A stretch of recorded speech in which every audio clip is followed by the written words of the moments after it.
This is Samuel Reynolds in EcEn 220, Section 3, doing my Passoff video for Lab 8.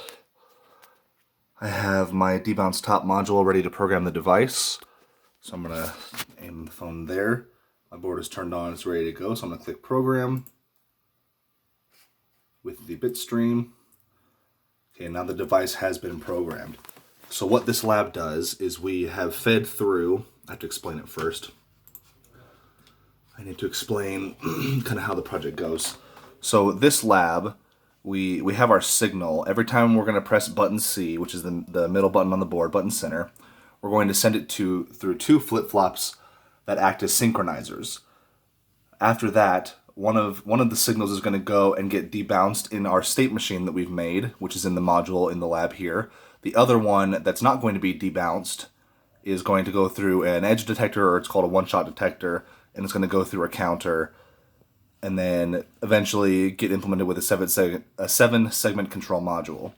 The signal that was debounced will go through the same process of a edge or one-shot detector and a counter, but we're splitting half of our 7-segment display for the debounce, which will count just up normally. There won't be any bouncing. It'll count just like a normal counter. The noisy one is going to be the undebounced. And I don't know if you can see this here, but it'll go through the synchronizer, which is the two flip-flops.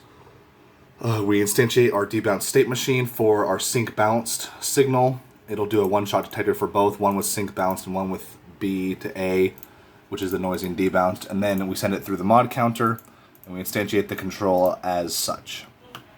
So let me show you how this works. So on the right half of the 7-segment display, we're going to have the signal that was debounced and went through the state machine, and it's going to count up like normal. We're going to have the left side be the one that did not go through the debounced state machine, and it's going to bounce. So I'll show you how that works. So if I press button C, the middle button, they both count up to 1, okay? So there was no bouncing yet. That counts up to 2. You see that it bounces to 9. It went up by 8, which is pretty insane.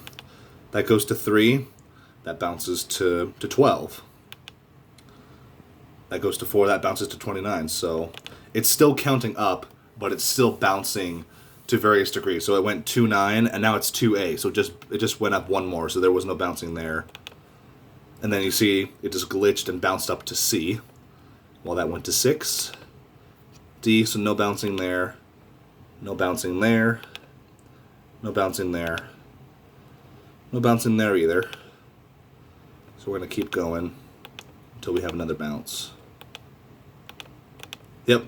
So it was really quick, but it went from 3-6 to 3-8, and then it just bounced from 3-8 to 3A, so there was another bounce there. So B, C, D, E, F. Oh, so that should have said 3F and then gone to 4-0, but we bounced 3. So we bounced quite a significant bit again. But you see this one on the right just keeps going up as long as I do it. So it goes from 2-0 all the way to 2-9. And then it goes through hex A, B, C, D, E, and F. And then it goes up to 3 and does the same thing. But now you see that this one on the left is bouncing still crazy significant. So the further we go along, the more it is bouncing. If I press button U, button up, it clears the whole thing, and I can start over again.